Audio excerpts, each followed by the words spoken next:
في لحظات في حياة الدكاترة العلم بيقف فيها عاجز تماماً. لحظات العقل البشري ما بيقدرش يستوعبها. الدكتور فضل باصص في الإشاعة للحظات طويلة وما بقاش قادر ينطق ولا كلمة، حاسس إن عينيه بتخدعه. فرك عينيه ورجع بص تاني، لكن الصورة هي مكان الكتلة السوداء اللي كان مشخصها على إنها ورم سرطاني لقى مكانه خياطة قبيعية، كأن إيد فنان رسمت علامة صليب بخيوط معمولة من نفس نسيج المعدة. إيه الصدمة دي؟ الدكتور فضل واقف مكانه مش مستوعب، والممرضة اللي جنبه بتبصله ومش فاهمة هو ساكت ليه. الصمت اللي في الأوضة كان أتقل من أي كلام ممكن يتقال. أكيد كلكم دلوقتي بتسألوا، هو إيه اللي بيحصل ده؟ وإزاي ده ممكن يحصل؟ اصبروا عليا، عشان تفهموا حجم الصدمة دي لازم نرجع بالزمن لورا كام يوم بس. قبلها بأيام قليلة، نفس البنت دي إلهام كانت قاعدة على كرسي قدام نفس الدكتور. كانت بتعاني من شهور من ألم فظيع في بطنها وارتجاع بيهد حيلها. كانت لافة على دكاترة كتير، وكل واحد يقول تشخيص شكل، لحد ما جت للدكتور ده اللي قرر يعمل لها أشعة وتحاليل دقيقة. وفي اليوم ده كان بيقول لها بنبرة صوت حاول يخليها هادية لكن فشل. مدام إلهام، للأسف أنت عندك ورم خبيث في بطنك.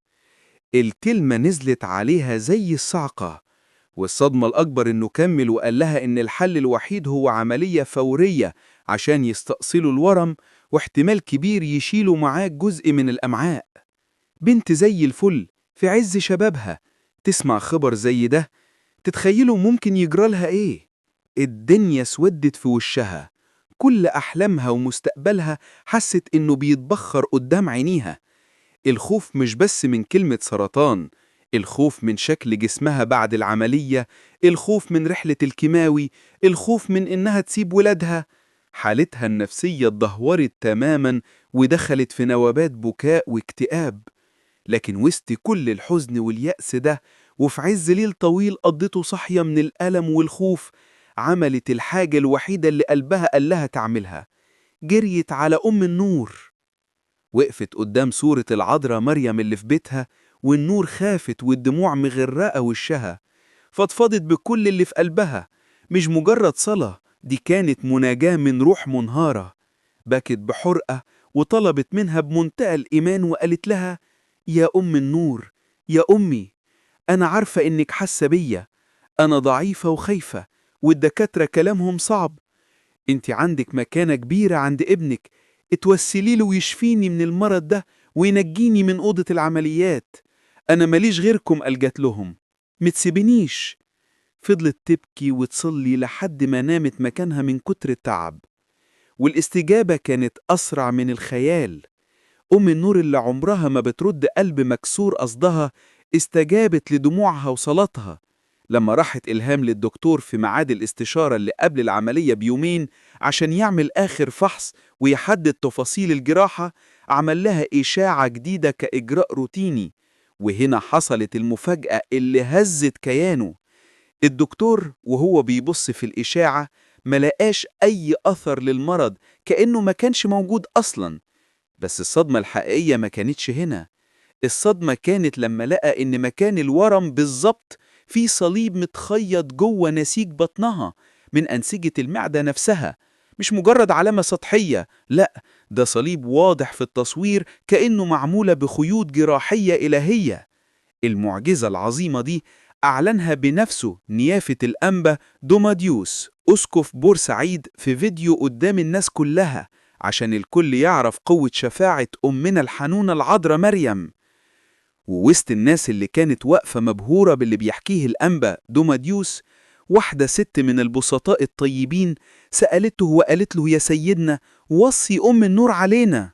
رد عليها الأنبا دوماديوس وقال لها: هي مش محتاجة توصية يا بنتي، انت بس افتحي مخك معاها واعملي لها تمجيد كل يوم، وهتشوفي الفرح والخير كله في حياتك. زي ما إلهام عملت، طلبت من كل قلبها وبإيمان، والعذراء حنت عليها وفرحت قلبها وشالت عنها المرض. فعلا مفيش أحن من قلب أمنا العذراء، شفاعتها تكون معاكم وتفرح قلوبكم. أما الخبر التاني اللي معانا فده موقف بيورينا عظمة الإيمان الهادئ في مواجهة العالم الصاخب.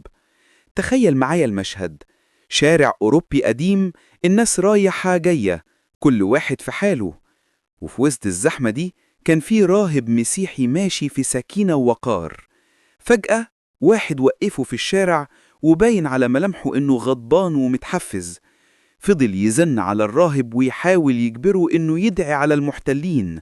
فضل يعيد ويزيد في كلامه بصوت عالي عشان يلفت انتباه الناس، وعايز الراهب يرفع إيده ويدعي على الناس دي بأي شكل. لكن رد فعل الأب الراهب كان درس في الهدوء والحكمة.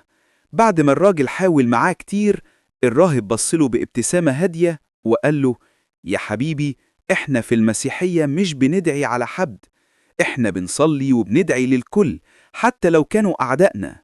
صلاتنا هي عشان السلام يملى القلوب كلها، مش عشان الكره يزيد. الكلمتين دول نزلوا زي المي الباردة على الراجل اللي معرفش يرد بعدها. والخبر التالت اللي معانا هو لمسة حب جميلة بتورينا إن بلدنا لسه بخير. الفنان الكبير والمحبوب أمير قرارة كتب تغريدة بسيطة لكن معناها كبير قوي، قال فيها: لكل إخواتي وحبايبي المسيحيين، أنا بحبكم من كل قلبي، ربنا يفرحكم ويحمي بلادنا مصر. ووجه كلامه لكل صحابه وإخواته الأقباط، واتمنى الخير للجميع مسلمين ومسيحيين. في زمن السوشيال ميديا مليانة كلام يفرق، كلمة زي دي من فنان له شعبية كبيرة بتبقى زي البلسم، بتفكرنا إن المحبة اللي بينا أقوى من أي محاولة للتفريق. أما الخبر الرابع والأخير فهو مقال عميق انتشر للصحفي الكبير إبراهيم عيسى عن شخصية تركت بصمة لا تمحى في تاريخ مصر، قداسة البابا شنودة الثالث. وقبل ما أقرأ لكم أجزاء من المقال ده، لازم نعرف إن قيمة الكلام ده بتيجي من إن إبراهيم عيسى نفسه كاتب ومفكر علماني، فلما يكتب عن رجل دين بالحجم ده فده بيدي للكلام وزن التاني خالص. بيقول الأستاذ إبراهيم عيسى: رحل عنا رجل عظيم، مفيش مواطن مصري من سن 10 ل90 سنة إلا والبابا شنودة جزء أصيل من وجدانه. عشنا وكبرنا وحاربنا وسلمنا واتفقنا واختلفنا، والبابا شنودة معانا. البابا شنودة كان شريك في حياتنا، وواحد من اللي صنعوا تاريخنا وحاضرنا في العيش المشترك. كان سياسي ذكي في وقت مصر كانت بتفتقد فيه لرجال السياسة. كان بيغلط ويسيب، لكن هدفه دايما كان واضح ومستقيم: حماية الأقباط ومصر. ما كانش عايز الأقباط يكونوا أقلية، لكن جزء أصيل من الأمة دي. كان مستقل برأيه وقراره طالع من دماغه في وقت كان فيه كله بيتلقى تعليمات. اتهموه إنه دولة داخل دولة، لكن الحقيقة إنه ما كانش تبع أمن دولة. كان عروبيا بيحلم بالقدس، ورغم إن العالم كله ممكن يفرش له الأرض دهب عشان يزورها، إلا إنه رفض إلا لما تتحرر. كان شاعر بليغ في وقت مفهوش بلاغة. رحل البابا في توقيت صعب بيزيد من حزن الأقباط وقلقهم على المستقبل، وبيضاعف إحساسنا كلنا إن المرحلة دي تقيلة وكئيدة.